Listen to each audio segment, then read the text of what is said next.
Търсите си обзаведен апартамент, в който да има място за цялото семейство? Имаме го! Здравейте, приятели! Днес ще ви покажа един имот, състоящ се от 96 квадрата. Намира се в квартал Прослав. Заповядайте да го разгледаме заедно. Какво да ви покажа първо? Спалните или хола? Хайде към хола! Започваме с хола. Голям и просторен, с излъзна тераса.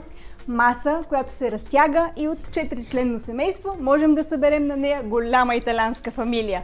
Кухня с вградени уреди, хладилник с фризер, садомиална, пречистваща система за питейна вода и много шкафове. Имаме и тераска, която за малко да забравя да ви покажа. Преди да преминем към спалните, искам да ви покажа, тук има пералня и сушилня. А от тази страна имаме шкафове, които можете да използвате както си пожелаете. Аз бих ги използвала, за да разпределям прането. Бяло и цветно. А тук е и банята. Заповядайте!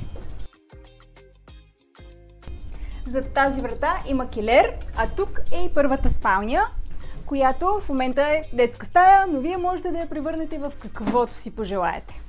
Заповядайте и във втората спалня, достатъчно голяма, има климатик, може би пропуснах да ви кажа, че и в хола има климатик.